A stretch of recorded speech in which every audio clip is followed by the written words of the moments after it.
Hello everyone, welcome to Momentum IS Nidhi, a module that allows you to preserve your value addition material. And in this session, we are going to cover generative AI या फिर generative artificial intelligence.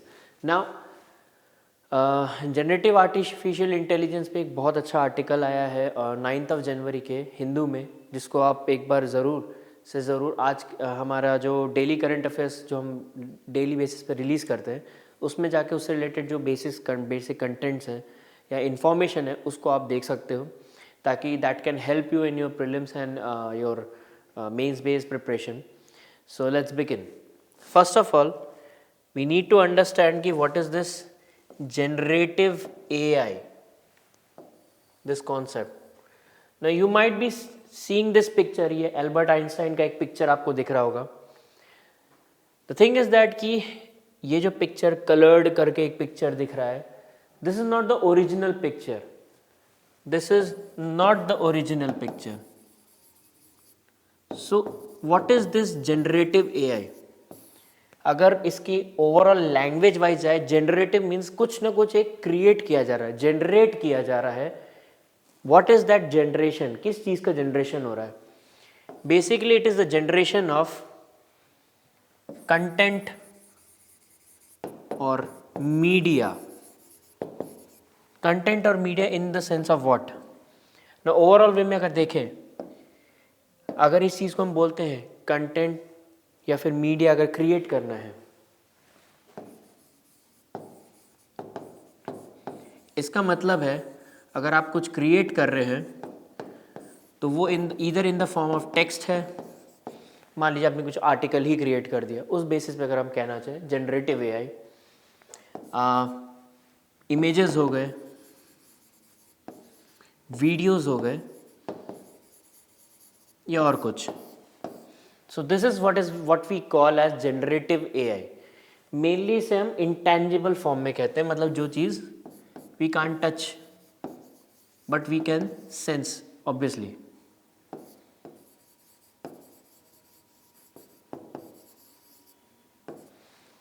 Now the basic thing is that कि बनता कैसे है ये.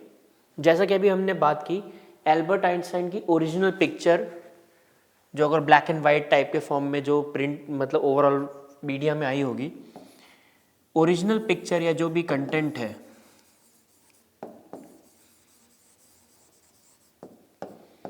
उसके through एक new content बनाया जाता है. मतलब अपने आप में ओरिजिनल कंटेंट वो कुछ अपने आप में डिलीवर नहीं कर सकता. वो एक तरह से कहीं ना कहीं इस चीज़ को कहीं से रीड कर रहा है. अलग अलग डिफरेंट मॉडल्स, जो मशीन लर्निंग के जो मॉडल्स कहते हैं, डिफरेंट मशीन लर्निंग के मॉडल्स को रीड करके इस चीज़ को बनाने की कोशिश की जा रही है.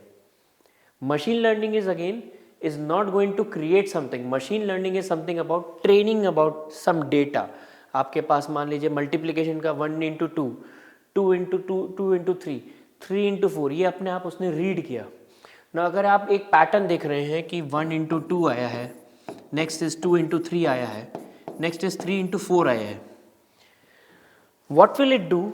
जनरेटिव एआई है जो मशीन लर्निंग क्या करेगा, वो पहले इस पैटर्न को समझने की कोशिश करेगा कि ट्रेनिंग ले रहा है इन डेटास को लेके कि एक नंबर क्या है, दूसरा नंबर क्या है, फिर अगले पैटर्न सीरीज का अगले नंबर जब पोर्शन पे जा रहे हैं तो वो एक्चुअल में नंबर कौन सा नंबर है, उस चीज़ को रीड करने की कोशिश की जा रही है.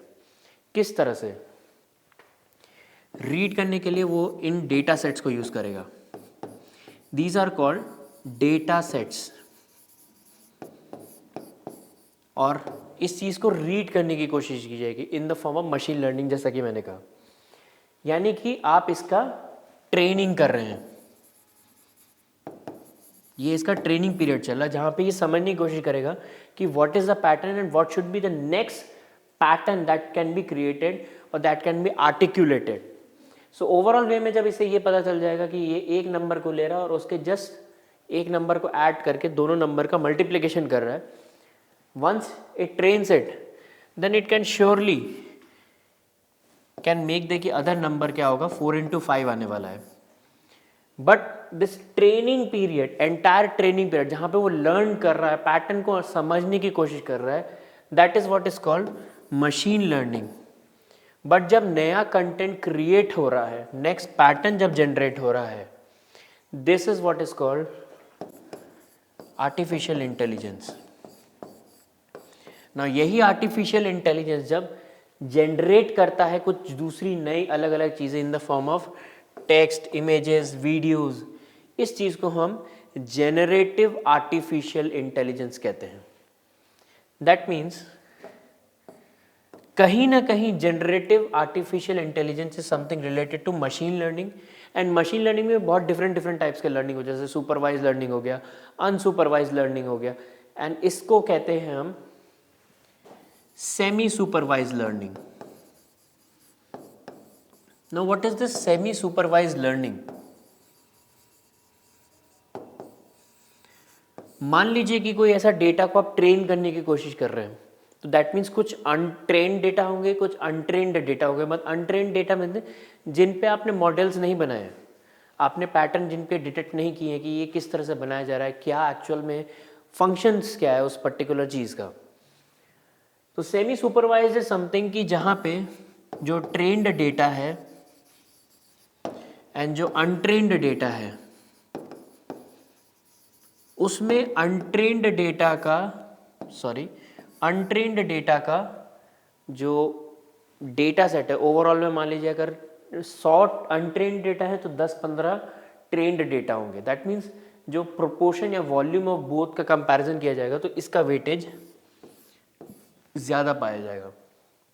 इसी वजह से कहते हैं कि ये ज़्यादा सिक्योर्ड फॉर्म में क्रिएट हो सकता है। क्यों?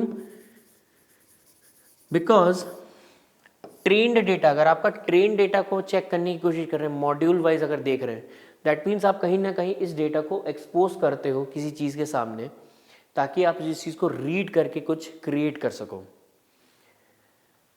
एंड यहाँ पे क्या है, आपने कोई डेटा एक तरह से एक्सपोज किया नहीं, यहाँ पे ऑलरेडी डेटा मॉड्यूल्स अवेलेबल हैं, उस चीज़ को आप एक्सपोज कर रहे हैं। यहाँ पे आप उतना एक्सपोज नहीं करते हो, that means this is much more secured version of something. But the thing is that कि जनरेटिव एआई में ऐसा क्या है जो इसको बहुत अलग और बहुत यूनिक क्रिएट करता है? One of the most important thing is that generative adversarial networks, यानी कि गैन्स। गैन्स मेनली 2 नेटवर्क पे काम करता है। One is generator network and second is discriminator network.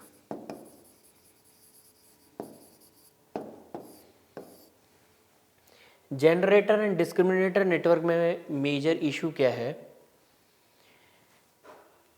या ओवरऑल वे में रिलेशन देखा जाए तो generator network is something which is creating a new data, it is a creation of new data या न्यू कंटेंट।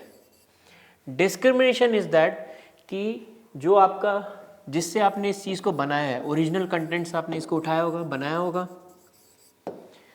उस चीज़ से ये कितना अलग है, उस चीज़ पे काम करता है कि थोड़ा डिस्क्रिमिनेशन, थोड़ा डिस्टिंक्शन ओरिजिनल जो कंटेंट बना है उससे डिफरेंट रहे। किस तरह से ये ओरिजिनल कंटेंट से डिफरेंट हो सकता है? जैसे मान लीजिए आपने कुछ कंटेंट एक पर्टिकुलर प्लेटफॉर्म पे डाला, जैसे क्विलबॉट टाइप के बहुत सारे रीफ्रेजिंग प्लेटफॉर्म्स होते हैं जो कि कॉपीराइट को रोकने के लिए बनाए जाते हैं। फॉर एग्जांपल जैसे मैंने लिखा कि I have milk, it may happen कि it can be rephrase into I am possessing milk, या I have a pen, I am possessing a pen.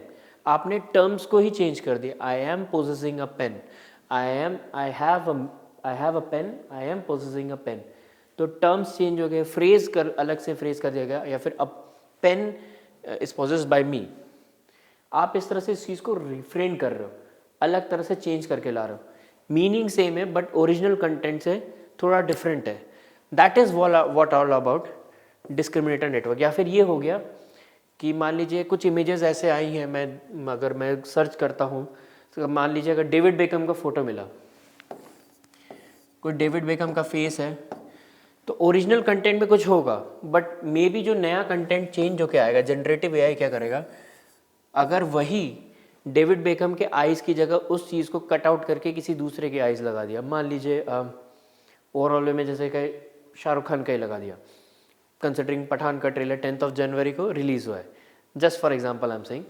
तो वही अगर आइज़ को चेंज करके वो कर दिया तो दैट मीन्स आपने ओरिजिनल कंटेंट में ही चेंजेस किए हैं या फिर क्रिएट किया है एक नया चीज़ through that original content, but there is a discrimination और distinction from that original content. So this is what is all about generative AI. आप क्रिएट तो कर रहे हो बट ओरिजिनल कंटेंट से आप थोड़ा सा हट जा रहे हो।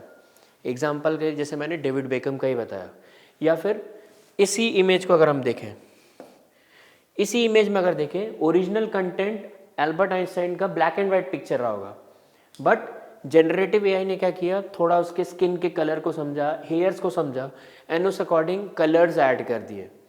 ये अपने आप में जनरेटिव एआई होता है। इमेज अलग क्रिएट कर दिया या फिर वीडियोस में कुछ चेंजेस कर दिया। आप रिसेंट टाइम से बहुत बार देखे होंगे, जैसे अगर किसी ने हॉलीवुड मूवी डाई हार्ड 4 देखी होगी, तो वहाँ पे उसने क्या करता है, जो एक वीडियो रिलीज़ करता है, दैट इज़ समथिंग अबाउट कि अलग अलग अमेरिकन प्रेसिडेंट्स के अलग अलग सेंटेंसेस को जोड़ जोड़ के he has created something different, एक फैब्रिकेटेड कंटेंट क्रिएट किया है दैट इज़ शोकेसिंग कि अमेरिका इज़ इन डेंजर या अमेरिका में कुछ गलत चीज़ें हो रही है। तो इस टाइप की चीज़ों को हम जनरेटिव एआई बोलते हैं। नाउ कंसिडरिंग जनरेटिव एआई के अगर एप्लीकेशंस देखें तो कहाँ कहाँ मिलती होंगी। बैंकिंग में किस तरह से हो सकता है, बैंकिंग में इस फॉर्मेट में कि मान लीजिए कुछ फ्रॉडुलेंट को रोकना है या स्पैमिंग को रोकना है, तो ऐसे डेटा डिटेक्शन या फिर डुप्लीकेशन ना आ सके, उस चीज़ के लिए हम बैंकिंग में हम इसका देख सकते हैं। फैशन इंडस्ट्री, आप fashion is more about creating a trend, एक नया ट्रेंड जनरेट करना या एक ट्रेंड को फॉलो करना। उस नए ट्रेंड को फॉलो करने के लिए अगर आपको कुछ डिज़ाइनर ड्रेस बनानी है, आपने जनरेटिव एआई में एक नॉर्मल ड्रेस का वो दे दिया कि गाउन का ये ड्रेस है, ये डिज़ाइन है, एंड उस अकॉर्डिंग जनरेटिव एआई जैसे मान लीजिए कोई गाउन होगा,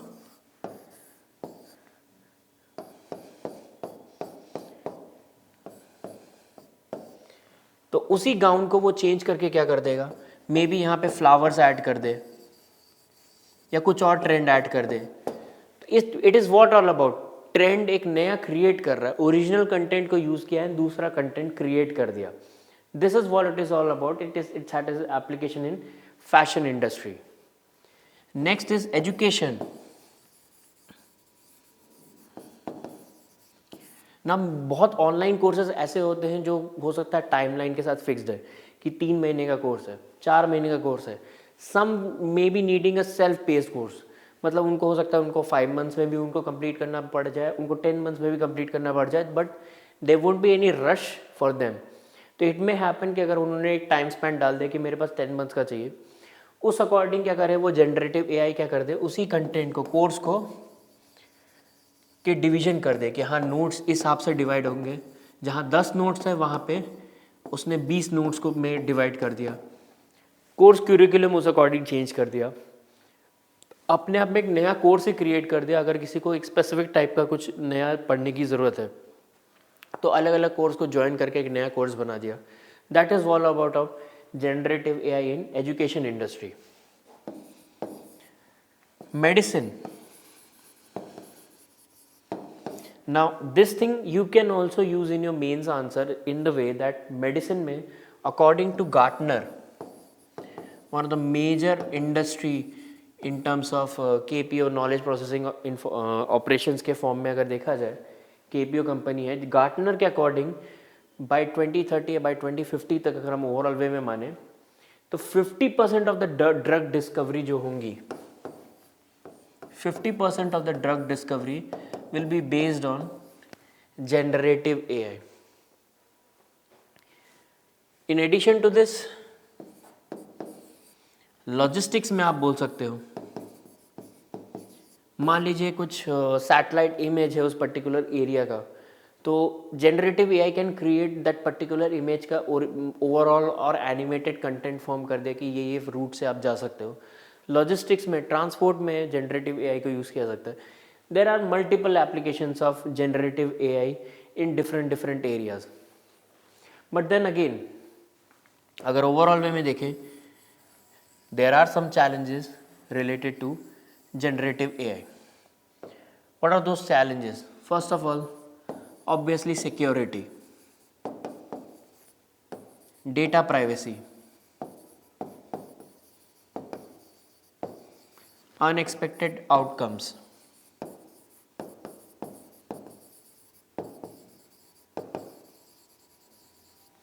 इस टाइप की इंपॉर्टेंट चीज़ें हैं जो चैलेंजेस के फॉर्म में रिलीज हो सकती है। एंड और भी अगर आप देखना चाहो तो उसके लिए हम आप हमारे डेली करंट अफेयर्स को फॉलो कर सकते हो। सिक्योरिटी में in the form of that कि अगेन जैसे मैंने बात कही ट्रेंड एंड अनट्रेंड डेटा की ना, अगर आप अनट्रेंड या ट्रेंड डेटा या डेटा प्राइवेसी की बात करें, ये दोनों कहीं ना कहीं इंटरलिंक्ड है। कि अगर मेडिसिनल हिस्ट्री में ड्रग डिस्कवरी करनी है, जीनोम सीक्वेंसिंग कर रहे हैं या डिजीज़ को ट्रैक करने की कोशिश कर रहे हैं कि उसका डीएनए स्ट्रैंड से या जेनेटिक स्ट्रैंड से कैसे पता लगाए कि क्या इफ़ेक्टिव होगा उसके लिए, तो उस चीज़ को भी जानने के लिए अगर ट्रेंड डेटा होगा, ट्रेंड डेटा एक्सपोजर होता है, दैट मीन्स कहीं ना कहीं डेटा प्राइवेसी को हैम्पर भी हो सकता है। तो सिक्योरिटी और डेटा प्राइवेसी कहीं ना कहीं दोनों एक साथ इंटरलिंक दिखती हैं अगर जनरेटिव एआई के टर्म्स में देखा जाए। अनएक्सपेक्टेड आउटकम्स, मान लिया जाए कि ऐसा कुछ हो जाए कि जो रिजल्ट जनरेटिव एआई है वो may be not complying with the standards, may be not complying with the result और the expectation which a consumer or a user wanted to have.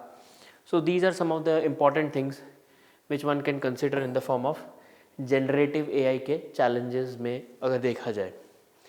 In addition to this अगर और भी दिखता है तो उसके लिए अगर टेक्नोलॉजी वाइज अगर बोले कि चैलेंजेस अभी यही है कि अभी इस पर R&D और होनी चाहिए, जो फ़िलहाल आज की डेट में भी उतना है भी नहीं जितना भी या फिर किया गया। अगर इंडिया के टर्म्स में देखा जाए अभी उतना R&D इस पर नहीं भी हुआ होगा कि इसके एप्लीकेशंस को यहाँ पे रोल आउट किया जा सके। तो ये अभी ओवरऑल इम्प्लीमेंटेशन स्ट्रैटेजी क्या होनी चाहिए, इन सब चीज़ों पे भी बहुत इंपॉर्टेंस रहेगा। So this is all about generative AI. Now let's tackle some of the prelims based question which may come in exams. So in this question what has been asked, what are the applications of generative AI. Generative AI के क्या क्या applications हैं? जैसा कि हमने बात किया, banking तो था ही, फैशन भी था, एजुकेशन था, लॉजिस्टिक्स था, आर्किटेक्चर। ना architecture and engineering is something कि अगर आपको किसी घर का डिज़ाइन बनाना है, जैसा कि फैशन की बात थी, ट्रेंड क्रिएट किया गया, वैसे डिज़ाइंस भी अगर क्रिएट करने, ओरिजिनल डिज़ाइन देखा और उस अकॉर्डिंग इस पर क्या क्या चीज़ें कहाँ कहाँ अकोमोडेट की जा सकती है, कहाँ पे क्या प्लग इन प्ले एप्लीकेशंस को यूज़ किया सकता है, वहाँ पे भी हम जनरेटिव एआई का हेल्प ले सकते हैं। That means architecture is also one of the application of generative AI. So अगर इसके बेसिस पे देखा जाए कि ओवरऑल क्या क्या कोड मतलब यूज़ करना है, सेलेक्ट द करेक्ट कोड क्या होगा, answer will be D. Moving ahead, but before moving ahead, pause the video, check out this question and then understand what is the key demand of the question and accordingly answer it again. Now in this question, identify the term through following points. First of all, it is a form of semi-supervised learning. जैसा कि मैंने कहा generative AI अपने आप में एक semi supervise learning है। It is a form to create content and media. It keeps generated data different from the original one and it can be fabricated through different learning models. ना इस basis पे अगर देखा जाए इसमें से कौन कौन से ऑप्शन आ सकते हैं। फर्स्ट ऑफ ऑल अगर ओवरऑल वे में देखें, it is a form of semi supervise learning. That means कहीं ना कहीं हम मशीन लर्निंग की तरफ जा रहे हैं यहाँ के केस में। But the next statement is it is a form to create content and media. Now again I said machine learning is only to understand the pattern, to understand the thing, the trend क्या चल रहा है। It is not about creating something. That means option B is removed. But again is that it is a form to create content and media, मतलब intangible things which we are trying to create. That means and अगर देखा जाए 3D printing के जो अगर overall basis में जो applications है उस बेसिस पे भी देखें तो 3D printing is something which is not relevant to mechanize process, या फिर sorry it is related to mechanize process, but this is not something which, ये सॉफ्टवेयर बेस्ड एप्लीकेशन है, इसको उस बेसिस पे ही क्रिएट किया जाएगा विच is not tangible.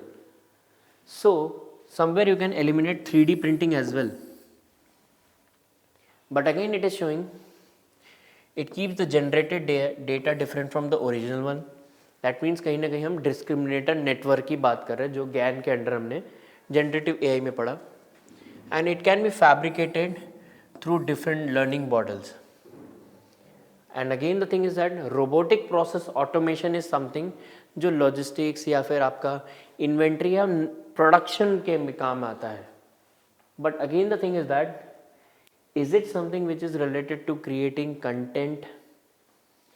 Considering RPA is something which is very much more into this कि